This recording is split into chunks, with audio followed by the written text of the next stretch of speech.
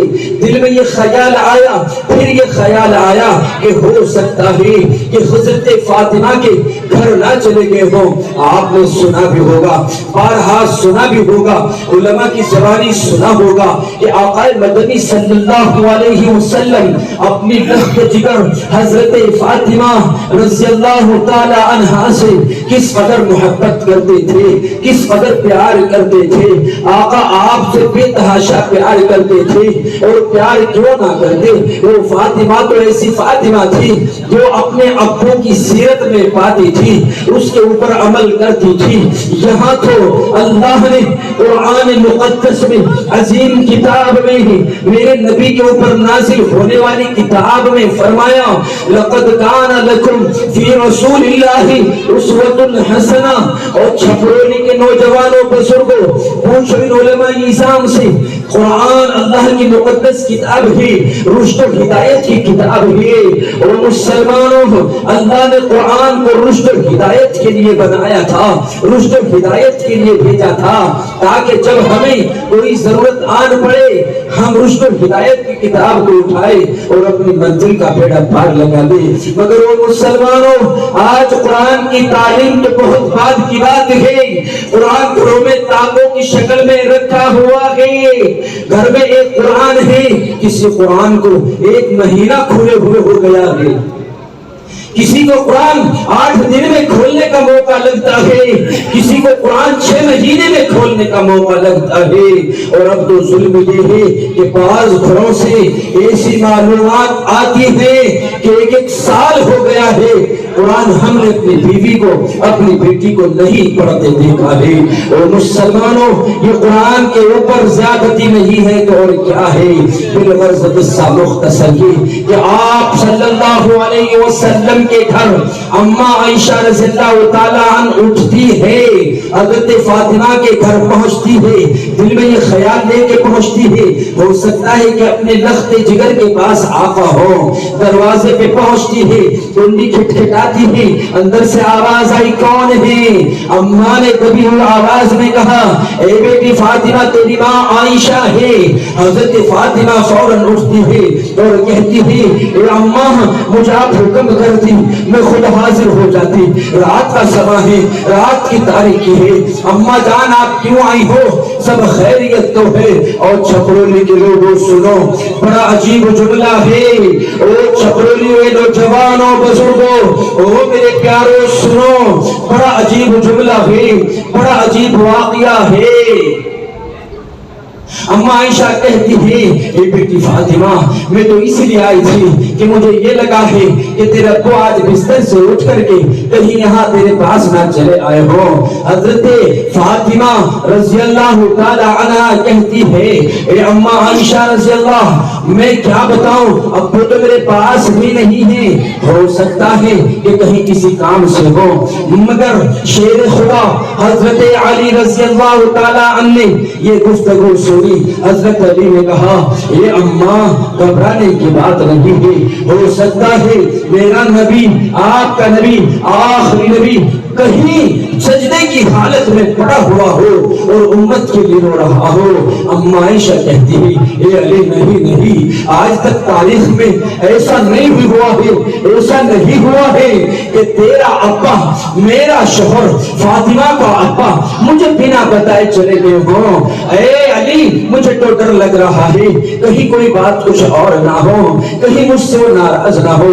علی فرماتے ہیں اماں گھبرانے کی بات نہیں ہے، چلو ہم جنت البقیع قبرستان میں چلتے ہیں، علماء موجود ہیں، اس وقت تک جنت البقیع قبرستان میں یا کسی بھی قبرستان میں عورتوں کے جانے کو منع نہیں کیا گیا تھا۔ آپ صلی اللہ علیہ وسلم کی تلاش کے لیے علی رضی اللہ تعالی عنہ آگے ہیں، اماں عائشہ ہیں، فاطمہ ہیں، تینوں کے قدم تیزی سے بڑھ رہے ہیں۔ کتابوں میں لکھا ہے، روایت میں آتا ہے، جب یہ تینوں حضرات قبرستان کے قریب پہنچتے ہیں تو عجیب منظر ہے، قبرستان میں ایک نورانی روشنی آسمان کی جانب سے زمین کی جانب آ رہی ہے۔ علی سمجھ گئے کہ وہی میرا آقا ہے۔ جب آقا کے قریب پہنچتے ہیں تو دیکھتے کیا ہے، میرے نبی آپ کے نبی ہیں، وہ نبی جس نے میری خاطر مارے کھائی ہو، جس نے میری آپ کی خاطر اپنے نوازوں کو قربان کرایا ہو، وہ نبی جس نبی نے میری آپ کی خاطر اپنے دادوں کو شہید کرایا ہو، وہ نبی میری آپ کی خاطر جب طائف کی گلیوں میں پہنچتا ہے، گنڈے غباش لوگوں نے میرے نبی کو مارا ہو، کسی نے مجنوں کہا، کسی نے دیوانہ کہا، کسی نے پاگل کہا، کسی نے مستانہ کہا، کسی نے جادوگر کہا، جب اس نبی کے چہرے کے اوپر نظر پڑتی ہے تو تینوں کے حضرات ٹھہر جاتے ہیں اور دیکھتے ہیں کہ میرا اور آپ کا ہم سب کا نبی سجدے میں ہے۔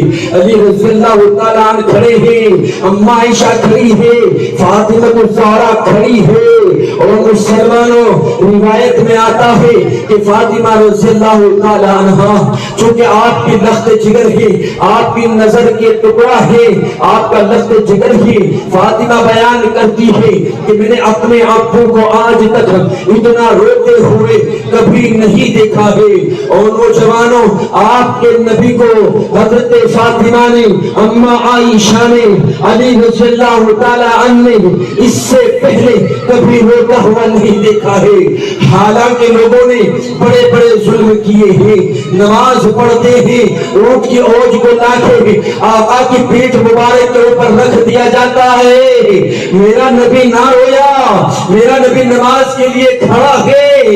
مکہ کے لوگ آئے، گنڈے غباش بچے آئے، اہل عرب کی تپتی ہوئی زمین کے اوپر میرے نبی کے گلے میں ٹھنڈا بنایا اور میرے نبی کو گھسیٹ دیا گیا، میرا نبی نہ رویا۔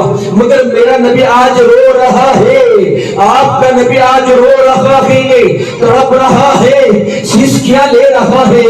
میرے نبی کا ایسا رونا دیکھ کر حضرت فاطمہ کے دل میں یہ خیال آیا، اے فاطمہ، اے فاطمہ، آج تک تو نے اپنے ابو کو اس قدر روتے ہوئے نہیں دیکھا ہے، نہیں معلوم ہے کہ کہیں تیرا ابو آج آخری رونا نہ رو رہے ہو، آج تیرے ابو کو لمبی لمبی ہچکچاہٹیں آ رہی ہے۔ اتنا دل میں خیال آنا تھا، حضرت فاطمہ رضی اللہ تعالی عنہا نے اپنے باپ، میرے آپ کے آخری نبی حضرت محمد صلی اللہ علیہ وسلم کے چہرے نور کے نیچے ہاتھ دیا اور دوسرے ہاتھ کو پیٹھ مبارک کے اوپر رکھا اور اٹھا دیا۔ اور چھپرولی کے لوگوں بڑا عجیب جملہ ہے، مورخین تاریخوں کے لکھنے والے لکھتے ہیں، روایت بیان کرنے والے لکھتے ہیں کہ جب ہم نے اس جملے کو لکھا ہمارا ہاتھ ہلنے لگا، جب ہم نے بولنا چاہا تو ہماری زبان میں کب کبھی آ گئی، یا نبی اللہ، آپ اس امت سے کتنا پیار فرماتے تھے۔ آقا مدنی صلی اللہ علیہ وسلم کے چہرے نور کے نیچے ہاتھ کو دیا اور ایک ہاتھ پیٹھ مبارک کے اوپر رکھا اور آقا کو اٹھا دیا۔ اور خدا کی قسم چھپرولی کے لوگوں سنو، کتنا عجیب جملہ ہے، سنہرے لفظوں میں لکھنے والا جملہ ہے، ایسا جملہ ہے، ایسا جملہ ہے کہ کسی اور نبی کی زبان سے یہ جملہ شاید نہ نکلا ہو، مگر آپ کے نبی کی زبان سے جملہ نکلا ہے۔ میرے نبی نے فرمایا، اے میری بیٹی فاطمہ، اے میری لخت جگر، اٹھانے میں اتنی جلدی کیوں کر دی؟ اے میری بیٹی فاطمہ، اگر تو مجھے آج صبح تک نہ اٹھا دی، مجھے قسم ہے جس کے قبضے میں میری جان ہے، اے میری بیٹی فاطمہ، اگر آج تو مجھے صبح تک نہ اٹھا دی تو آج ساری امت کی مغفرت کرا دی ہوتی۔ یہ آپ کے نبی کا پیار ہے۔ اور جوانوں بتاؤ، آپ صلی اللہ علیہ وسلم کے دین میں کون سی ایسی کمی تھی کہ آج ان نوجوانوں کو میرے نبی کی سنت سے پیار نہیں ہوئے؟ ایک دنیا کا کوئی فلمی ہیرو اپنے بالوں کو الٹا سیدھا کٹا لے، آج کا سارا نوجوان معاشرہ ان بالوں کو کٹانے لگتا ہے، کیا بھی تم نے پڑھا ہے کہ میرے نبی کے بال مبارک کیسے تھے. میرے نبی کے بالوں کا تذکرہ قرآن میں ہے. میرے نبی کا چلنے کا طریقہ موجود ہے. میرے نبی کا تجارت کرنے کا طریقہ موجود ہے. بات کرنے کا طریقہ موجود ہے. مگر وہ مسلمانوں سچ تو یہ ہے کہ ہمیں نبی کی سیرت کی ہوا نہ لگی. لقد کان لکم فی رسول اللہ اسوۃ حسنہ. میرے اللہ نے قرآن میں خبر دی ہے او لوگوں ہم نے تمہارے لیے اپنے نبی کو بہترین نمونہ بنا کر کے بھیجا ہے. جو چیز تمہیں چاہیے میرے نبی کی سیرت میں تلاش کرو اور اپنی زندگی کو گزارو. مگر ایسا ہم نہیں کرتے ہی. حضرات گرامی تو ہم سب اللہ کے شکر گزار ہیں کہ اللہ نے ہم سبوں کو اپنے نبی کی امت میں پیدا فرمایا. آؤ ہم اس سے آگے اور چلتے ہیں. یہیں پر بس نہیں ہوتا ہے. اور نوجوانوں بتانے کا مقصد یہ ہے کہ جس نبی کی سنتوں سے آج کھلواڑ ہوئی, جس نبی کی سنتوں سے آج بھاگ رہے ہو, جس نبی کے دین سے آج آپ بھاگ رہے ہو, وہ دین کیا سکھاتا ہے, اس نبی نے کیا بتایا ہے. پوچھو علماء نظام سے.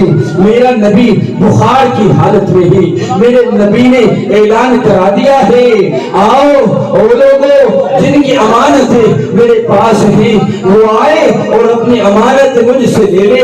کہیں کل ایسا نہ ہو کہ میں اللہ سے جا کے ملاقات کر لو اور آپ مجھے تانا دے کہ نبی ہماری چیز لے کے چلا گیا ہے.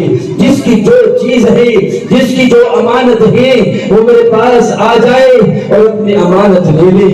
سارے لوگ جمع ہیں. میرے نبی بخار کی حالت میں ہیں. میرے نبی نے آخر خطبہ دے دیا ہے. میرے نبی نے کہا کہ اگر کسی کا کوئی میرے اوپر ہے لے لیجیے. بالغرض قصہ مختصر یہ ہے کہ آقا مدنی محمد ربی صلی اللہ علیہ وسلم کی ایک انسان تھے. یہ بات الگ ہے کہ اس دنیا کی سب سے معظم, سب سے متبرک آپ شخصیت تھی, سب سے لاڈلی شخصیت تھی. اللہ کے بعد اگر کسی ذات اقدسہ کا نام ہے تو وہ آپ کا نام ہے. آپ کی ذات عالیہ کا نام ہے, آپ ہی کا نام ہے. پوری دنیا میں اللہ کے بعد اگر کسی ذات کا نام گنگنایا جاتا ہے تو وہ آپ کے نبی کا نام ہے. اور مسلمانوں میرے نبی کو بالکل آخر وقت ہے. میرے اللہ نے فرشتے کو بھیجا اور کہا جاؤ میرے نبی کے پاس جاؤ اور میرے نبی سے جا کے پوچھو کہ وہ میرے پاس آنا چاہتا ہے یا وہیں پہ رکنا چاہتا ہے. حضرت جبرائیل ہے, حضرت اسرائیل ہے. حضرت جبرائیل جاتے ہیں یا نبی اللہ آپ سے حضرت اسرائیل ملنا چاہتا ہے, آپ سے اللہ ملاقات کا شوق رکھنا چاہتا ہے. میرے نبی اگر چاہتے کہ مجھے نہیں ملنا ہے اور خدا کی قسم اسرائیل کی اتنی جرأت نہ ہوتی, موت کے فرشتے کو اتنی ہمت نہ تھی, موت کے فرشتے کو اتنی طاقت نہ تھی کہ وہ میرے آقا کی روح کو میرے آقا کے کمرے میں داخل بھی ہو جاتا. مگر دنیا کا نظام ہے, اللہ نے قرآن میں خبر دی ہے کل نفس ذائقۃ الموت. جس کو اللہ نے جان دے دی ہے موت کا مزہ اس کو چکھنا ہے. ہر جاندار شے کو موت کا مزہ چکھنا ہے.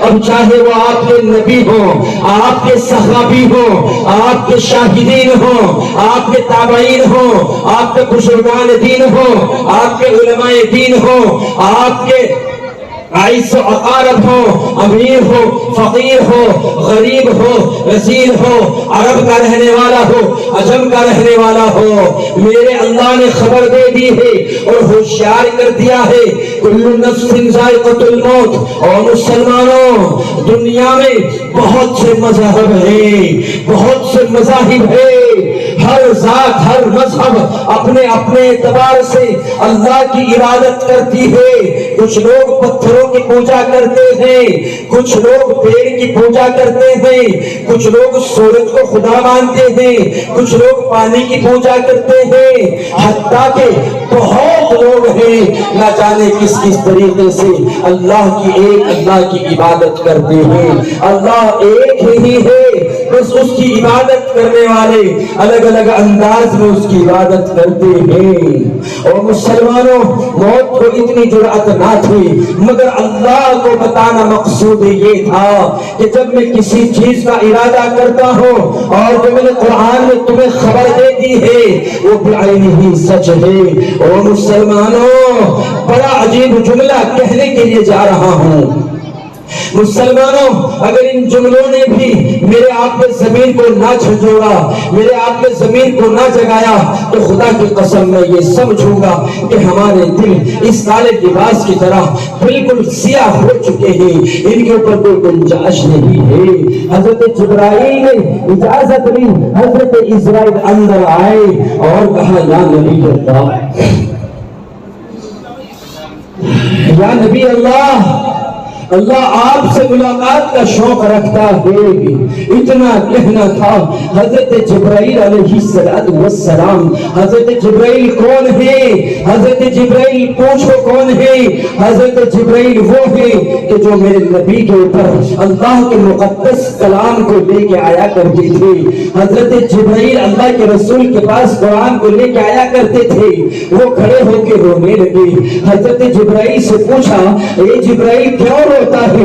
حضرت جبرائیل کی آنکھیں کانپنے لگی، زبان کانپنے لگے، ہونٹ کپکپانے لگے۔ کہا یا نبی اللہ، غم یہ نہیں ہے کہ آپ چلے جائیں گے، غم یہ ہے کہ ہو سکتا ہے کہ آپ کے جانے کے بعد اللہ مجھے دنیا میں آنے کی اجازت نہ دے۔ ہو سکتا ہے میں آج کے رات جب آپ اللہ کے پاس چلے جائیں گے میں کسی کی ملاقات کے لیے نہ آؤں۔ یا اللہ میں اس لیے رو رہا ہوں۔ میرے نبی نے یہ کہا، اے اسرائیل، کیا تو ملاقات کی شوق اللہ کی خبر لے کے آیا ہے؟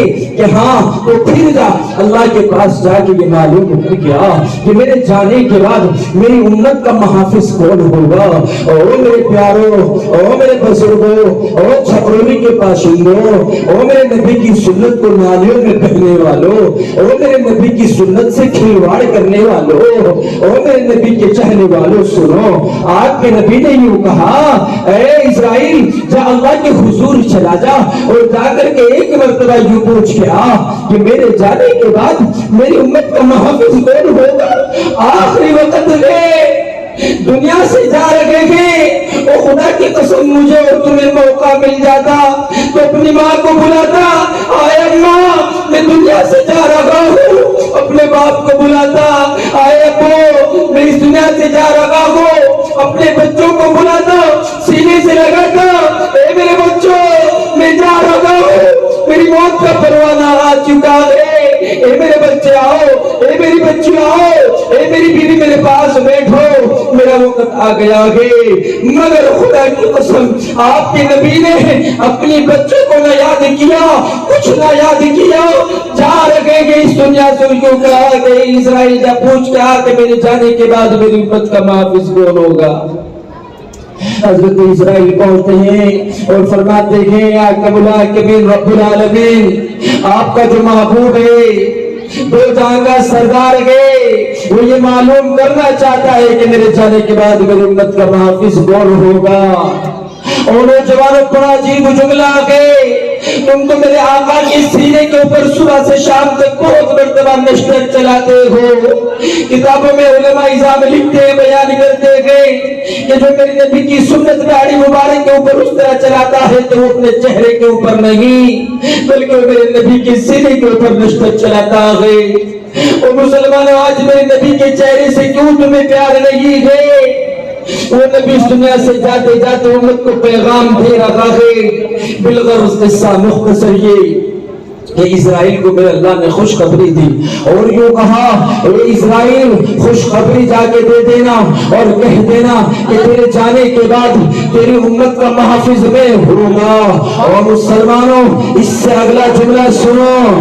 حضرت اسرائیل واپس آئے، روایت میں آتا ہے کہ جب موت جسم کے اندر داخل ہوتی ہے، ہائے ہائے، موت بہت بڑا کڑوا لفظ ہے۔ دنیا کے ہزار مذہب ہیں، نہ جانے کیسے کیسے کیسے طریقوں سے اپنے رب کو یاد کرتے ہیں، ایک اللہ کے ہونے کا انکار کرتے ہیں، ایک اللہ کو ماننے کا انکار کرتے ہیں، مگر ان سے پوچھا جائے کہ تم یہ بتاؤ کہ تمہارا موت کے متعلق کیا عقیدہ ہے، کیا موت تمہیں آئے گی؟ وہ کہے گا کہ ہاں موت آ کر کے آئے گی۔ میرے نبی کے پاس حضرت اسرائیل آئے، اپنا کام شروع کیا، اور مسلمانوں میرے نبی کی آنکھوں سے آنسو نکلے۔ حضرت اسرائیل کو روکا اور یوں کہا، اے اسرائیل ٹھہر جا، میری آنکھوں سے آنسو نکل رہے ہیں، یہ مت سمجھنا کہ دنیا سے جانے کا خوف ہے، نہ اسرائیل بس یہ بتا دے، یہ پوچھنا چاہتا ہوں، جب تو اور لوگوں کی روح کو نکالتا ہے کیا اسی طریقے سے نکالتا ہے؟ فرمایا یا نبی اللہ آپ نبی ہیں، آپ کی روح کو تو بہت ہی پیار سے نکالا جا رہا ہے۔ میرے نبی نے فرمایا اے اسرائیل جب تو نے میری گردن کے اوپر ہاتھ رکھا، مجھے پیدا کرنے والے کی قسم مجھے ایسا لگا ہے کہ جیسے تو نے وہ ہاتھ پہاڑ کے اوپر کوئی وزن رکھ دیا ہے۔ میرے حضرت اسرائیل نے فرمایا یا نبی اللہ ایسا نہیں ہے، تو آقا نے فرمایا اے اسرائیل مشرق سے لے کر مغرب تک، شمال سے لے کر جنوب تک جتنی تیرے پاس وہ طاقت ہے، وہ ساری کی ساری طاقت آج اس محمد اس نبی کے اوپر آزمانے، جتنی تیرے پاس وہ طاقت ہے وہ ساری کی ساری طاقت آج اس محمد کے اوپر لگا دے، مگر جب تم میری امت کی روح کو قبض کرے ان کو تکلیف نہ دے۔ میرا نبی سے پیار کر کے گیا ہے، اور مسلمانوں اسی نبی کے گھر میں اس مدرسے میں یہ میرے نبی کا مہمان ہے۔ مجھے معلوم یہ ہوا ہے کہ اس نبی کے گھر میں آج الحمدللہ ثم الحمدللہ 6 بچے حافظ قرآن ہیں، 40 بچے ناظرہ ہیں۔ اور مسلمانوں پوچھو علماء نظام سے، پوچھ لینا، ہو سکتا ہے میں غلط کہہ رہا ہوں، میرے نبی نے فرمایا ہے خیرکم من تعلم القرآن وعلمہ۔ اور مسلمانوں میں کہتا ہو سکتا تھا جھوٹ ہوگا، مولانا شرافت کہتے ہو سکتا تھا جھوٹ ہوگا، مولانا یامین کہتے ہو سکتا تھا جھوٹ ہوگا، میرے بزرگ کہتے ہو سکتا تھا جھوٹ ہوگا، اگر کوئی اور کہتا ہو سکتا جھوٹ ہوتا، مگر یہ بات تو میں نے نہیں کہی ہے، مولانا شرافت نے نہیں کہی ہے، یہ بات مولانا یامین صاحب نے نہیں کہی ہے، یہ بات تو میرے نبی نے کہی ہے خیرکم من تعلم القرآن وعلمہ۔ میرے نبی نے فرمایا تم میں سب سے بہتر وہ شخص ہے جو قرآن کو سیکھے، قرآن کو سکھائے، قرآن کو پڑھے، قرآن کو پڑھائے۔ اور مسلمانوں اگر جب نبی یوں کہتے کہ تم میں سب سے بہتر وہ شخص ہے جو قرآن کو سیکھے اور قرآن کو سکھائے، تمہیں کیا تکلیف ہوتی ہے؟ آج ہر گھر کا مسئلہ ہے، ہر گلی کا فسانہ ہے، ہر نکتے پہ ان علماء کو ذلیل کیا جانے لگا ہے، ان کو حقیر جانا جانے لگا ہے، ان کو ذلیل سمجھا جانے لگا ہے۔ اگر یہ تمہاری مسجدوں میں آ کر کے اعلان کر دے ذرا ٹھہر جانا، 10 منٹ اللہ کی باتیں ہوں گی، خدا کی قسم ایسے بھاگتے ہو جس طریقے سے تمہیں کوئی ساتھ بچنے والا ہو۔ اور مسلمانوں اور عزیزوں ایسا ہرگز نہ کرو، اور خدا کی قسم یہ بہت بڑے اللہ والے ہیں، ان کے سینے میں قرآن ہے، ان کے سینے میں علم نبی ہے، میرے نبی کی حدیثیں ہیں، ان کے سینوں میں اللہ کا قرآن ہے، اللہ کا قرآن مقدس ہے۔ آؤ تمہیں ایک بہت عجیب بات بتاؤں، قرآن مقدس کیا ہے؟ اللہ کے قرآن کی عظمت کو اگر میں بیان کرتا چلوں تو میں بولتا بولتا تھک جاؤں گا، بلکہ اجازت دو تو کہوں میں بولتا بولتا تھک بھی نہیں، بلکہ میری زندگی کی شام ہو جائے گی اگر آگے اجازت دو تو کہوں۔ اگر اللہ کے پاک کلام کی عظمت میں بیان کرتا رہوں اور تم سنتے رہو، اور خدا کی قسم صبح سے شام ہی نہیں، شام سے صبح نہیں، مہینے سے مہینہ نہیں، سال سے سال نہیں، میری عمر بولتے بولتے ختم ہو جائے گی، تمہاری عمر سنتے سنتے ختم ہو جائے گی، مگر قرآن کی عظمت کو بیان نہیں کیا جا سکتا ہے۔ نہ میں مکمل قرآن کی عظمت کو بیان کر سکتا ہوں، نہ مکمل آپ قرآن کی عظمت کو سن سکتے ہو۔ بس اتنا سمجھ لو، جب قرآن کی عظمت کو کہا اور سنا جاتا ہے تو الفاظ چھوٹے پڑ جاتے ہیں، الفاظ بولے ہو جاتے ہیں۔ قرآن مقدس بہت اللہ کا بڑا عظیم بہت اللہ کی بڑی عظیم کتاب ہے۔ قرآن کے اوپر میرا یقین کاملہ ہے، میرا یقین ہے، میرا اعتماد ہے کہ دنیا میں جتنی کتابیں ہیں آسمان سے اور بھی کتاب اتری ہے، توریت بھی اتری، زبور بھی اتری، انجیل بھی اتری۔ دنیا کی ساری کتابوں کو ایک ترازو کے پلڑے میں رکھو اور دوسرے ترازو کے پلڑے میں قرآن کا ایک ذرا سا جزو رکھو اور اس ترازو کو اٹھاؤ۔ خدا کی قسم، اس رب کی قسم کھا کے کہتا ہوں جس کے قبضے میں میری جان ہے، پلڑا وہ جھکے گا جس کے اندر رب کے قرآن کے تھوڑا سا جزو رکھا ہوا ہوگا۔ خراسان کا واقعہ لکھتے ہیں، حضرت مولانا الیاس گھمن بیان کرتے ہیں، خرات کا موقع ہے، ایک قافلہ سفر کے لیے نکلتا ہے۔ 2 دن گزر گئے، 10 دن گزر گئے، 20 دن گزر گئے، قافلے میں سے ایک شخص کا انتقال ہو گیا ہے۔ انتقال کے بعد سنا یہ ہوئی اگر ہم اس باڈی کو، اس لاش کو، اس جنازے کو اپنے گاؤں واپس لے کے جاتے ہیں تو گوڑی میں لاش ہو جائے گی، سلاد ہو جائے گی، بدبو ہو جائے گی، جنازہ خراب ہو جائے گا، اس کو یہی دفنا دو۔ اور مسلمانوں، بتانے کا مقصد یہ ہے کہ حافظ قرآن کی برکت کو سمجھو، حافظ قرآن کی عظمت کو جانو۔ بالغرض قصہ مختصر ہے کہ اس جنازے کو وہیں دفنا دیا گیا۔ 2 سال گزرے، 4 سال گزرے، 10 سال گزرے، ایک اس کے پیچھے اس کا بیٹا رہتا ہے۔ بیٹے کو ضد لگ گئی کہ مجھے اپنے باپ کی قبر پہ جانا ہے۔ وہ بیٹا بہت لوگوں کو ساتھ لے کے اپنے باپ کی قبر پہ جاتا ہے۔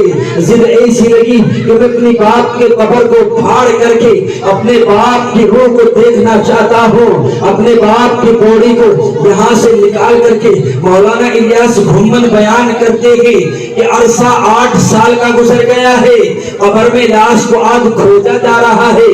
جب اس قبر کو کھودنا شروع کیا تو دیکھتے کیا ہے کہ اس کی صورت بالکل ایسی کی ایسی ہے جیسا ابھی اس کو دفنا کے گئے ہوں، اور قبر میں خوشبو آ رہی ہے، قبر خوشبو سے معطر ہے۔ بالآخر قبر سے جب اس کو اٹھایا گیا تو اتنی خوشبو تھی، بے تحاشا خوشبو تھی، مگر جب قبر سے باہر نکالا گیا، مولانا الیاس گھمن بیان کرتے ہیں کہ دیکھتے ہی دیکھتے پورے قبرستان میں بدبو آ گئی۔ لوگوں نے کہا عجیب معاملہ ہے، جب یہ قبر کے اندر تھا تو پورے قبرستان میں خوشبو تھی، اب باہر نکالتے ہیں تو پورے قبرستان میں بدبو بھی۔ معاملہ کیا ہے؟ وقت کا بہت بڑا عالم ہے، وقت کا بہت بڑا بزرگ ہے، اس نے معلوم کیا کہ یہ بتاؤ کہ یہ قبر جو یہاں موجود ہے یہ قبر کس کی ہے؟ بتانے والوں نے بتایا کہ اس کے پاس کی جو قبر ہے وہ حافظ قرآن کی قبر ہے۔ وہ مسلمانوں، علماء دین نے فرمایا، علماء دین نے کہا اس لاش کو یہی رکھ دو، اس لاش کا کوئی کمال نہیں ہے، اس کے قبر، اس کا مردے کا کوئی کمال نہیں ہے، یہ تو سارا کا سارا کمال اس حافظ قرآن کا ہے جو اس کی قبر کے پاس قبر میں لیٹا ہوا ہے۔ حافظ قرآن کو ذلیل سمجھنے والوں، حقیر جاننے والوں، آج ان بچوں نے حفظ قرآن کیا ہے، اپنے سینے میں اپنے رب کے قرآن کو بسایا ہے۔ جب اللہ کے حضور یہ پہنچیں گے، اللہ پوچھے گا اے میرے معصوم بندے، آج تو اپنا انعام لے لے۔ یہ بندہ کہے گا الہا اے عرش کرسیوں کے مالک، آپ نے کہا تھا ہم 10 آدمیوں کو جنت ان کے جن کے اوپر دوزخ واجب ہے، تمہاری سفارش کے اوپر ان کو جنت میں داخلہ دیں گے۔ اے میرے اللہ، اے شکر سے مالک، وہ 10 لوگ کہاں ہیں؟ اس بچے کو جب اللہ کہیں گے کہ پہچان کر، وہ بچہ اپنی ماں کے پاس ہے، اپنے باپ کے پاس ہے، اپنے چچا کو تلاش کرتا ہے، اپنے چچا کو تلاش کرتا ہے، اپنے ماموں کو تلاش کرتا ہے، اپنے خالوں کو تلاش کرتا ہے۔ بالغرض قصہ مختصر یہ کہ وہ بچہ اپنے قریبی رشتہ داروں کو ڈھونڈے گا گا اور کہے گا اللہ ان کو 10 کے 10 لوگوں کو جنت میں بھیج دیجیے، مگر میرے اللہ کی قدرت تو دیکھیے، میرے اللہ کی رحمانیت تو دیکھیے۔ میرا اللہ کہے گا اے میرے بندے یہ تو وہ 10 لوگ ہیں جن کا انعام ہم نے تجھے اپنی طرف سے دیا تھا، اپنی جانب سے دیا تھا۔ اے میرے معصوم بندے اب ہم تجھے ایسا ایک اور انعام دیتے ہیں۔ اے میرے بندے اب تو جس کی طرف اشارہ کرے گا آج یہ دنیا دیکھے گی کہ حافظ قرآن کا مقام کیا ہے، حافظ قرآن کا مرتبہ کیا ہے۔ آج ہم دنیا کو دکھائیں گے اے میرے قرآن کے حفظ کرنے والے، اے میرے معصوم بندے آج تو جس کی طرف اشارہ کرے گا خدا کی قسم اللہ فرماتے ہیں میرے عزت و جلال کی قسم ایک حافظ قرآن جس کی طرف تو آج اشارہ کرے گا آج میں اس کی مغفرت کرتا ہوا چلوں گا۔ بہت خوش نصیب ہیں وہ والدین جن کے بچوں کو آج علماء کی موجودگی میں، صلحاء کی موجودگی میں اس مجمع میں دستار پہنائی جائے گی۔ میدان محشر میں جب سب لوگ موجود ہوں گے یہ سورج سوا نیزے کے اوپر ہوگا، اللہ اپنے عرش کے اوپر ہوں گے، ہر شخص پکار رہا ہوگا۔ حضرت موسیٰ کہہ رہے ہوں گے یا رب نفسی یا رب نفسی، عیسیٰ کہہ رہے ہوں گے یا رب نفسی یا رب نفسی، یحییٰ زکریا یعقوب داؤد سب کہہ رہے ہوں گے یا رب نفسی یا رب نفسی یا رب نفسی۔ عرش کے سائے کے علاوہ کوئی سایہ نہ ہوگا۔ میدان محشر میں میرا اللہ حافظ قرآن کے والدین کو بلائے گا، ایک حافظ قرآن لوگوں نے بڑا ستایا ہے، ایک حافظ قرآن میرے نبی کے مہمان خانے میں سوکھی روٹیاں کھا کر کے ایک سبزی کھا کر کے جب تو گھر کھانا کھایا کرتا تھا نمک تیز ہو گیا، اماں نمک تیز ہے، مرچ تیز ہو جایا کرتی، اماں مرچ تیز ہے، اماں آج دال پتلی ہے، آج دال گاڑی ہے، مگر اے میرے بندے جب تو میرے نبی کے مہمان خانے میں پہنچتا ہے، مولانا شرافت کے مدرسے میں پہنچتا ہے، مولانا شرافت نے چاہے سبزی پانی کی بنوا دی ہو چاہے اچھی بنوا دی ہو، انہیں ایک دن بھی یہ شکایت نہ کی اے مولانا سبزی میں نمک کم ہے، سبزی میں نمک تیز ہے، سبزی میں مرچ تیز ہے۔ اے میرے معصوم بندے جب تو گھر پہ لیٹا کرتا تھا تیری ماں تجھے رات کو 6 مرتبہ اٹھ کر کے کپڑا اوڑھایا کرتی تھی، ہائے میرے بچے کو سردی نہ لگ جائے۔ اے میرے معصوم بندے جب تو میرے نبی کے مہمان خانے میں پہنچا تیری ماں تجھ سے دور تھی، تیرا باپ تجھ سے دور تھا، مولانا شرافت اپنے دفتر میں موجود تھا، استاد دفتر میں موجود تھے، مگر اے میرے معصوم بندے جب رات کا صبح آیا سردی کا وقت آیا ہم نے تیرے لیے اپنے فرشتوں کو بھیجا، او فرشتوں جاؤ دیکھو میرے مہمان کے نبی ہے، اگر گھر ہوتا سردی لگتی نمونیا پڑ جاتا بخار ہو جاتا حالات خراب ہو جاتے، مگر جیسے ہی مولانا شرافت کے مدرسے میں داخل ہوا میرے نبی کے مہمان خانے میں داخل ہوا میرے اللہ نے اپنے نورانی فرشتوں کو بھیجا ہے۔ آپ حیران ہوں گے میرے اللہ کے پاس کتنے فرشتے ہوں گے، بتاؤ میرے اللہ کے پاس اتنے فرشتے ہیں، کتابوں میں لکھا ہے، علماء بیان کرتے ہیں بارش کا موسم ہو برسات پڑ رہی ہو ہر ایک بوند کے ساتھ ایک فرشتہ اللہ کی جانب سے ہر ایک خطرے کے ساتھ ایک فرشتہ آتا ہے، اور روایت نقل کرتے ہیں کتابوں میں لکھا ہے جو فرشتہ دنیا میں ایک مرتبہ آ جایا کرتا ہے قیامت تک اس کا دوبارہ نمبر نہیں آتا ہے۔ اب وہ نورانی فرشتہ مولانا شرافت کے مدرسے میں تیرا دربان بنا ہوا ہے، دربان کس کو سمجھتے ہو؟ جو دروازہ بند کر لے، جو رات کو تیرے گھر کی پہرے داری کر لے۔ میرے اللہ نے کہا او میرے نورانی فرشتوں دیکھو میرے نبی کے مہمان ہیں، تم جب گھر صبح کو اٹھتے ہو بریڈ کا ناشتہ ہے، آملیٹ کا ناشتہ ہے، گوشت کا ناشتہ ہے، بادام کا ناشتہ ہے، کاجو کا ناشتہ ہے، آؤ مولانا شرافت کے مدرسے میں آؤ، مسیح العلوم کے مدرسے میں آؤ. جب اس مدرسے میں جب تم صبح آؤ گے اذان کے بعد مت آنا, نماز کے بعد مت آنا, اذان سے پہلے اٹھ کر کے آنا. خدا کی قسم دیکھو گے کہ میرے نبی کے مہمان ناشتہ کر رہے ہوتے ہیں. میرے نبی کے سامنے, میرے نبی کے مہمانوں کے سامنے جو دسترخوان بچھا ہے وہ بہت خوبصورت ہے. اگر اجازت دو تو کہو, اگر اجازت ہو تو کہو. میں کہنا چاہتا ہوں علماء کی موجودگی میں, حضرت مولانا جامعین کی موجودگی میں جب وہ دسترخوان کے اوپر نظر پڑتی ہے تو وہ دسترخوان معلوم ہے کیا ہوتا ہے؟ وہ دسترخوان قرآن کا ہوتا ہے. اس دسترخوان کے اوپر میرے بچے, یہ چھوٹے چھوٹے بچے ہل رہے ہیں, نہ سردی کو دیکھ رہے ہیں نہ گرمی کو دیکھ رہے ہیں. ہائے ہائے اے مسلمانوں, ادھر تو اپنی چادر کو تانے ہوئے, اپنے لحاظ کو تانے ہوئے, بستر پہ کبھی ادھر کی کروٹ کبھی ادھر سے کروٹ لے لیتا ہے.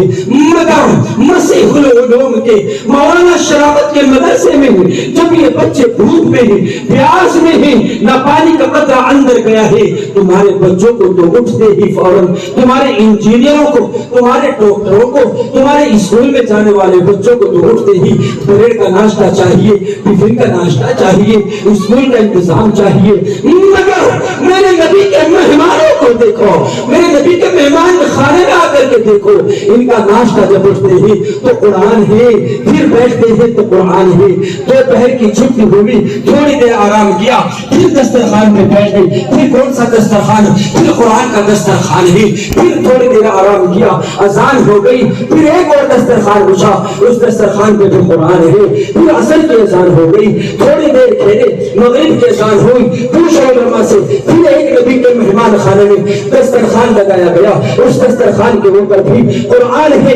عشاء کی اذان ہو گئی, عشاء کی نماز کے بعد مولانا شرافت نے کہا چلیے تھوڑا تھوڑا کھانا کھا لیجیے. کھانا کھایا گیا, پھر لیٹتے وقت ایک دسترخوان کو بچھایا گیا, اس نبی کے دسترخوان کے اوپر پھر ہم نے دیکھا کہ قرآن ہے. اور وہ میرے پیاروں, اور وہ میرے بزرگوں, اور وہ چپڑوں کے لوگوں, سچ بتاؤ جس کی بستی میں ایسا مدرسہ ہو کہ جس مدرسے کے اندر جن کا اوڑھنا قرآن ہو, جن کا بچھونا قرآن ہو, جن کا ناشتہ قرآن ہو, اس نبی کے مہمان خانے میں کھانے کی جگہ قرآن, پینے کی جگہ قرآن, سونے کی جگہ قرآن, یہ بچے سوتے سوتے الحمدللہ رب العالمین کہاں ماشاء اللہ دعا پڑھ کے سو رہے ہیں, یہ قرآن پڑھتے پڑھتے سو رہے ہیں. بعض بچوں کو دیکھیں قرآن پڑھ رہا ہے. اور مسلمانوں ان کی کیا حقیقت بیان کرو, کیا علماء کی عظمت بیان کرو. پڑھ رہے ہیں, ایسے پڑھ رہے ہیں, نیند آ گئی, نیند آ گئی, استاد نے ایک ڈنڈا پٹائی کے اوپر لگایا, نیند کو سے دور چلی گئی, پھر لکھنا شروع کر دیا, پھر پڑھنا شروع کر دیا. اور چھپڑوں کے لوگوں, آج اللہ نے تمہیں کاروبار دیے ہیں, اس میں تمہارا کمال نہیں ہے. آج اللہ نے بلڈنگیں دی ہے, تمہارا کوئی کمال نہیں ہے. آؤ میں تمہیں ایک مثال دے دیتا ہوں, آپ نے نام سنا ہوگا, باغوں والی ایک جگہ ہے, مظفر نگر کا ایک گاؤں ہے. میں باغوں والی جلسے میں ہمیشہ جایا کرتا ہوں, اور آج کی رات کا پروگرام بھی باغوں والی مدرسے کے پاس رتھیلی میں میرا پروگرام ہے. یہاں سے مجھے وہاں جانا ہے. میری ایک عجیب آدمی سے ملاقات ہوتی ہے, وہ آدمی میرے پاس لگتا ہے, مجھے کہتا ہے مولانا آج پھر جلسے کی طرف سے مایوس تھا, بہت گھبراہٹ تھی. میں نے کہا کس لیے؟ اس نے کہا کہ مولانا جب پچھلے سال جلسے میں آپ آئے تھے تو میں نے 1,00,000 روپے جلسے میں دیے تھے. آج اتفاق کی بات تھی, میرے پاس پیسوں کا انتظام نہیں تھا, اللہ نے مجھ سے خوشحالی دی ہے, بس بچوں کی تنخواہ آنی تھی, وہ تنخواہ نہ آئی. مگر اتفاق کی بات ہے جلسہ آ گیا, میں مایوس ہو کے گھر آیا. میری بیوی نے پوچھا اے میرے شوہر, اے میرے سر کے تاج, مایوس کیوں ہو, کیا بات ہے, چہرہ نڈھال کیوں ہے؟ میں نے کہا اے میری بیوی, جلسے کا چہرہ سامنے آ چکا ہے, جلسہ کے 2 دن باقی ہے, انتظام نہیں ہے. پچھلے سال اللہ کے نبی کے مہمان خانے میں جو بچے وہاں کھانا کھاتے ہیں 1,00,000 روپے دیے تھے. اے میری بیوی, اب ان کو کیا دو, پیسے نہیں ہے. او خدا کی قسم, اے مسلمانوں بزرگوں, سلام کرو اس ماں کو. اس ماں نے کہا اے میرے شوہر, یہ جلسہ تھوڑا, کہیں بار بار تھوڑا ہی آتا ہے ہماری زندگی میں, نہ معلوم آئے نہ آئے, بس ایک کام کر لو, یہ جلسہ سال میں آتا ہے, اپنے کنڈل کو اتار دی ہے. وہ آدمی کہتا ہے اور مولانا میری بیوی نے کنڈل اپنے کانوں سے اتارے اور یوں کہا کہ یہ کنڈل جتنی قیمت کے بکتے ہو بیچ ڈالی. گھوڑے میں چلا جا، بھینس بیچ دیجیے، بیل بیچ دیجیے، مگر میرے نبی کے جو مہمان ہیں وہ اس امید پہ ہیں کہ سال میں ہمارا جلسہ جب ہوتا ہے لوگ اپنا تعاون دیتے ہیں، میرے نبی کے مہمانوں کی جو حفاظت مولانا شرافت کرتے ہیں، ان کے استاد وہاں پڑھاتے ہیں، اس جلسے کی وجہ سے ان کی تنخواہیں نکل جاتی ہے۔ اے میرے شوہر، اور خدا کی قسم وہ شوہر کہتا ہے مولانا میں بازار گیا، میں نے پہلے کنڈل کو بیچا، ان کنڈلوں کی قیمت 40,000 روپے تھی، میں پھر پیٹ میں بھینس کو لے کے گیا، میں نے 2 بھینس بیچی، ان کی قیمت 80,000 روپے تھی۔ کل ملا کر قصہ مختصر یہ کہ میرے پاس 1.5 لاکھ روپے کی رقم ہو گئی، 1,40,000 روپے کی رقم ہو گئی۔ اب میں گھر کے لیے آیا، میں گھر میں 1,40,000 روپے لے کے آیا، جلسہ شام کو ہونا ہے، صبح میں نے اپنی بھینس کو بیچ دیا ہے، اپنی بیوی کے کنڈل کو بیچ دیے ہیں، اور پھر بھی یہ سمجھ رہا ہوں الہا نہ معلوم تیرے راستے میں یہ قبول ہو نہ ہو، الہا تیری عظمت کی خاطر، تیرے نبی کی عظمت کی خاطر، تیرے قرآن کی خاطر، تیرے نبی کے مہمانوں کی خاطر مجھے آج چندہ دینا ہے۔ میں دل میں یہ سوچ ہی رہا تھا، میرا گھر آ گیا، جب میں گھر آیا میں نے 1 لاکھ روپے نکالے اور 40,000 روپے اپنی بیوی کو دیے۔ میری بیوی نے پوچھا یہ 40,000 روپے کیوں دیتا ہے؟ وہ بیوی سے پوچھتے، وہ کہتے ہیں میں نے اپنی بیوی سے کہا کہ یہ آپ کے لیے ہے، 1 لاکھ روپے جلسے میں دے دیں گے، یہ 40,000 روپے گھر کے خرچ میں آ جائیں گے۔ اور خدا کی قسم میں اس شخص کی زبان کہہ رہا ہوں، وہ شخص کہتا ہے میری بیوی نے کہا اے میرے شوہر جلسہ نہ معلوم ہے، زندگی میں آگاہی نہ ہے، ہماری زندگیاں بوڑھی ہو چکی ہے، بال سفید ہے، ایک کام کرو یہ 40,000 روپے بھی تم آج اپنے مدرسے کے جلسے کو دے دو، جو اللہ پچھلے 70 سال سے کھلا رہا ہے، 60 سال سے کھلا رہا ہے، کیا وہ اللہ کل نہیں کھلائے گا؟ میری بیوی کا اتنا کہنا تھا، میں نے وہ پیسے دیے اور 1,40,000 روپے جلسے لگے دیے۔ باغو والی کے لوگوں سے ملو، باغو والی کہتے ہیں، باغو والی کا ہر بچہ بڑا بوڑھا بچہ جوان کہتا ہے ارے مولانا جب تک کہ ہم مدرسہ نہیں تھا ہمارے گھر جانوروں جیسی زندگیاں گزر رہی تھی، ہماری بیٹیاں بے پردہ ہو کر بازاروں میں نکلا کرتی تھی، ہماری بیٹیاں ادھر ادھر گھوما کرتی تھی، ہمارے ماں باپ چرواہے بنے ہوئے تھے، مگر اے مولانا جیسے ہی ہماری بستی میں نبی کا مہمان خانہ بنا، نبی کا مہمان خانہ بنا، نبی کا گھر بنا، اس دن سے لے کر آج تک آج ہماری بستی کے اوپر اللہ کا فضل ہے۔ تم بھی دیکھ لینا، تمہاری نگاہ خود دیکھے گی، آج جب وہاں جاتے ہو ایسا معلوم ہوتا ہے کہ کہیں کسی دوسرے دیش میں داخل نہ ہو گئے۔ اور مسلمانوں بتانے کا مقصد یہ ہے کہ ان علماء کا بڑا احسان ہے، آپ کی بستی میں یہ مدرسہ کھول کے بیٹھے ہوئے ہیں، آپ کی بستی میں آپ کے بچوں کو حافظ بنا رہے ہیں، حافظ قرآن کی بڑی عظمت ہے، ان کو سینے سے لگاؤ، ان کی قدر کرو، ان کو ذلیل نہ سمجھو، ان کو حقیر نہ سمجھو، ان مدرسوں کو کمتر نہ سمجھو۔ ویسے ہی حالات ایسے ہیں کہ اس ملک میں ان مدرسے والوں کا جینا آج دو دھر ہو گیا ہے، حالات یہاں تک آ چکے ہیں۔ اگر کسی عالم دین کو یہ دیکھا جائے کہ علماء کے اس سے بہت لوگ متاثر ہیں، جڑ رہے ہیں، تو وقت کے حاکم ان کے پیروں میں بیڑیاں ڈالتے ہیں اور سلاخوں کے پیچھے ڈال دیتے ہیں۔ اور مسلمانوں اب سے پہلی تاریخوں میں بھی دیکھا گیا ہے کہ قرآن کے نسخوں کو جلا کر کے قرآن کو ختم کرنے کی باتیں سوچی گئی اور کہی گئی، مگر میں ان لوگوں کو بتا دوں کہ کچھ نہیں سکتا ہے، کچھ نہیں سکتا ہے، کسی آندھی سے قرآن کا یہ چراغ بجھ نہیں سکتا ہے، کسی آندھی سے قرآن کا یہ چراغ، آندھیوں خود ہی آزما لو، سامنے میدان ہے۔ اور ایک شاعر کہتے ہیں جان دنیا میں کتنے صاحب ایمان زندہ ہے، بسا کر دل میں اپنے رب کا وہ فرمان زندہ ہے، اور نسخہ قرآن کو جلا کر اس کو کیا مٹاؤ گے، نسخہ قرآن کو جلا کر اس کو کیا مٹاؤ گے، ابھی دنیا میں لاکھوں کروڑوں حافظ قرآن زندہ ہیں۔ اور مسلمانوں اسی مسلم معاشرے میں اسی مسلم معاشرے میں قرآن کو ایک شخص نے بدلنے کی بات کی جس کو وسیم رضوی کے نام سے جانا جاتا ہے. وہ کہتا ہے اس قرآن کے اندر سے نعوذ باللہ کہتے ہوئے زبان کو بھی ڈر لگتا ہے. اے میرے اللہ اس کی زبان ختم کیوں نہ ہو, اس کی زبان شل کیوں نہ ہو, اس کی آنکھوں کی طاقت شل کیوں نہ ہو, ہمیں تو ڈر لگتا ہے. وہ کہتا ہے کہ قرآن میں سے 24 آیتوں کو نکال دو, قرآن کا ترجمہ غلط پیش کرتا ہے. مگر احسان مانو اسٹیج کے اوپر بیٹھے ہوئے مولانا شرافت جیسے علماء دین, احسان مانو مدرسہ مسیح العلوم میں پڑھانے والے حافظ قرآن کا انہوں نے ہاتھوں میں کمان لی اور کہا اور وسیم رضوی ہم ایک نہیں ہیں, ہم تیرے جیسوں کو لاکھوں کو مسل دیں گے, آئے دن ان مدرسوں سے ہم حافظ قرآن نکال کر کے رہیں گے. تو کیا تیری حیثیت, کیا تیری بساط, کیا قرآن میں تو کوئی تبدیلی نہیں لا سکے گا انشاءاللہ. حضرات گرامی بس اب بہت وقت ہو چلا ہے, مجھے بھی لمبا سفر طے کرنا ہے, ابھی کام 2 دن باقی ہے, ابھی نکاح بھی ہونا ہے, دستار بھی ہونی ہے اور بچوں کے دستار کے بعد میں دعا بھی ہونی ہے.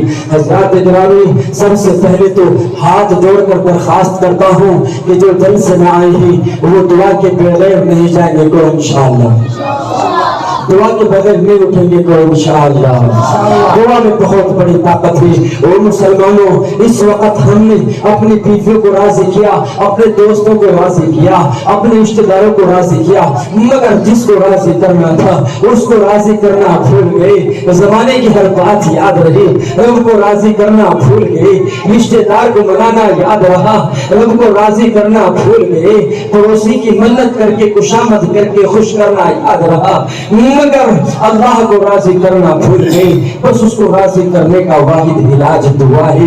حضرت مولانا شامین کی دعا کے اوپر اس پروگرام کا اختتام ہوگا. میری مجبوری ہے کہ میں شاید دعا تک نہ رکوں چونکہ سفر مجھے لمبا کرنا ہے. اس لیے حضرات گرامی آپ سے درخواست ہے کہ دعا سے پہلے نہ جائے. دوسری بات مجھے عرض یہ کرنی ہے, یہ جو مدرسہ ہے یہ مسیح العلوم مدرسہ ہے. سچ بتاؤ کیا اس کا کوئی کاروبار ہے, اس کی کوئی سونے کی دکان ہے یا اس کی کوئی چاندی کی دکان ہے؟ میں حیران تھا جب یہ حساب سنا رہے تھے. الحمدللہ سب سے بڑی خوشی تو مجھے تب ہوئی کہ جب میں نے اس مدرسے میں 80-90 بچوں کا مطبخ کا خرچ سنا.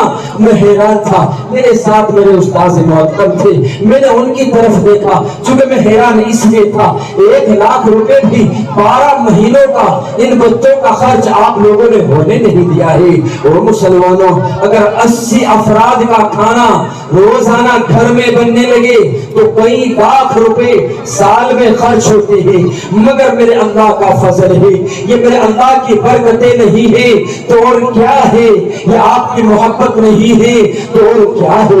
اور چھپولی کے لوگوں آپ کا بڑا احسان ہے, آپ کا بڑا شکر ہے. اے میرے اللہ میں چھپولی والوں کے لیے دعا کرتا ہوں, اے اللہ اس مدرسے کو اسی طریقے سے دن دوگنی رات چوگنی ترقی عطا فرما دے.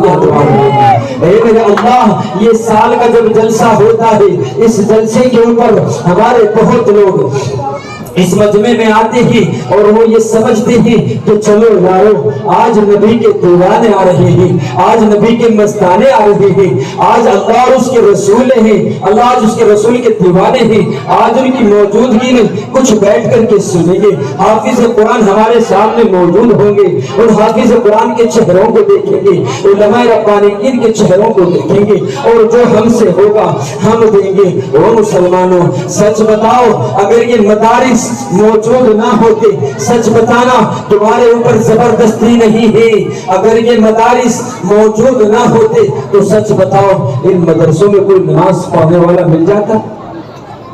ارے مل جاتا؟ نہ دیوانے ہرگز نہ ملتا. آؤ اجازت دو تو کہو اگر یہ مدارس موجود نہ ہوتے تو ہمارے جنازے پڑھانے والے نہ ملتے.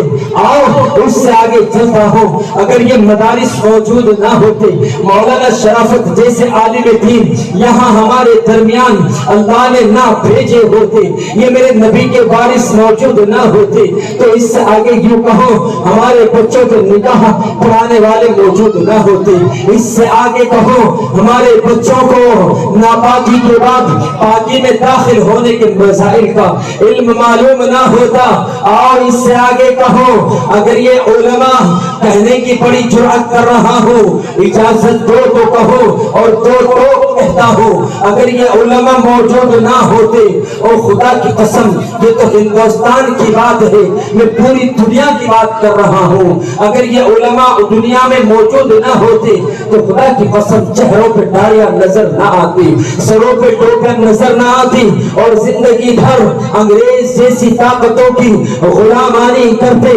جب انگریز یہاں آیا کروڑوں قرآن کریم کے لاکھوں نسخے جلائے، مگر یہ علماء موجود تھے، انہوں نے کہا ایک اور تو قرآن کے نسخوں کو جلا کر اس کو کیا مٹاتا ہے، یہاں تو ہر سال ہر مہینے ہر دن ایک نہیں دو نہیں 10 حافظ قرآن یہاں بن جایا کرتے ہیں۔ اللہ کا فضل ہے، یہ حافظ قرآن ہے، ان کی برکت سے، ان کے واسطے سے، ان علماء کے واسطے سے، اس مجلس میں سے، اتنے بڑے مسلمانوں کے مجمع میں سے مدرسہ مسیح العلوم آپ کا یہ مدرسہ ہے، اس مدرسے کے اندر جو میرے نبی کا مہمان خانہ ہے، اس نبی کے مہمان خانے میں جس میں صبح کا ناشتہ قرآن سے ہوتا ہے، شام کا کھانا قرآن سے ہوتا ہے، اس مہمان خانے کی برکت سے، نبی کے مہمان خانے کے واسطے سے، اس پورے مجمع میں سے ایک آدمی سے مطالبہ کرتا ہوں کہ وہ 10,000 روپے کا میرا مطالبہ ہے، 10,000 روپے اپنے نبی کے مہمان خانے کے لیے مجھے آ کر کے دے، اور کہ مولانا یہ 10,000 روپے ہیں، اگر آپ ہم سے ہمارے نبی کے مہمانوں کے لیے ہماری جانیں مانگتے تو شاید ہماری جان کا نذرانہ کم ہوتا، مگر مولانا آپ نے تو 10,000 روپے کی بات ہی کی ہے، اور وہ جوانوں ہر سال کی طرح اٹھو، ان حافظ قرآن کے والدین کہاں ہیں، اٹھو، یہ حافظ قرآن جو بنے ہیں ان کے والدین اٹھو، اور مسلمانوں میرا اللہ بھی تمہیں اسی طریقے سے میدان محشر میں اٹھائے گا اور کہے گا ایک حافظ قرآن کے والدین آؤ، آج پوری دنیا میں جب کہیں آج پورے میدان محشر میں کوئی عرش کے علاوہ سایہ نہیں ہے، آج آؤ، تم نے میرے نبی کے مہمانوں کی خاطرداری کی ہے، تم نے میرے نبی کے مہمان خانے کو آباد کیا ہے، اے مسلمانوں اٹھو، یہ قرآن کی عظمت کے لیے، قرآن حافظ قرآن کی برکت کے لیے میں اس مدرسے کے لیے آپ سے 10,000 روپے کا مطالبہ کر رہا ہوں۔ کوئی اللہ کا ایسا سخی آئے، حافظ قرآن کے والدین ہوں، رشتہ دار ہوں، تایا چچا ہوں، نکل کیرانی کا ایک چھوٹا سا مدرسہ ہے، دار ارقم ہے، یہاں تو حافظ قرآن بنے ہیں، وہاں ناظرہ کے چند بچے بنے ہیں، اور میرے بھائیوں لاکھوں روپے لوگوں نے وہاں حافظ قرآن کی برکت میں یوں میری چھولی میں ڈال دی ہے۔ وہ مسلمانوں آپ سے میرا مطالبہ ہے، آپ سے میرا سوال ہے، کوئی ایک بندہ آئے اور 10,000 روپے کا مطالبہ کرے اور مجھے کہے کہ لو مولانا آپ کا 10,000 روپے کا مطالبہ ہم پورا کر رہے ہیں۔ عبد المومن عباسی ماشاءاللہ جزاکم اللہ، میں دعا کرتا ہوں اے میرے بھائی، میں دعا کرتا ہوں اے میرے اللہ، بھائی محمد مومن عباسی، اے میرے اللہ انہوں نے اپنے مدرسے کے لیے، مولانا شرافت کے مدرسے کے لیے، میرے نبی کے مہمان خانے کے لیے، مہمان رسول کی خاطر 10,000 روپے اپنے مدرسے کو دے رہے ہیں۔ اللہ ان کے دینے کو قبول فرما دے، دعا میں ماشاءاللہ الحمدللہ۔ بھائی محمد مومن عباسی یہ دے رہے ہیں 10,000، اے میرے اللہ ان کو حج بیت اللہ کی زیارت کرا دے بار بار، کیا دعا میں ماشاءاللہ۔ 10,000 روپے سامنے سے بھائی مومن عباسی، کوئی اللہ کا ایک سبھی دے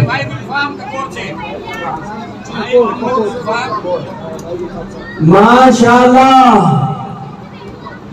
ماشاءاللہ الحمدللہ بھائی محمد گلفام ککور کے رہنے والے ہیں اور چھپرولی والوں دیکھو اس میں اللہ کا نظام نہ کہوں تو کیا کہوں میرا اللہ وہ قدرت رکھتا ہے ان اللہ علی کل شیء قدیر میرا اللہ کو ہر شے کے اوپر قادر ہے میرے اللہ کو ہر شے کے اوپر قدرت ہے میرے اللہ نے چھپرولی سے نہیں چھپرولی کے گھر سے نہیں چھپرولی کے محلے سے نہیں اس مجلس میں قرآن کی عظمت کے لیے قرآن کی محبت کے لیے ایک نام محمد گلفام کو بھیجا ہے اے میرے شیر خدا اے میرے اللہ میں گلفام تیرے لیے دعا کرتا ہوں یہ مجمع آمین کہہ رہا ہے اے میرے اللہ بھائی گلفام کی بگڑی بنا دے کہہ دو آمین اے اللہ بھائی گلفام کے کاروبار میں ترقی عطا فرما دے کہہ دو آمین اے میرے اللہ بھائی گلفام انہوں نے بھی 10,000 روپے کا میرا مطالبہ پورا کر دیا ہے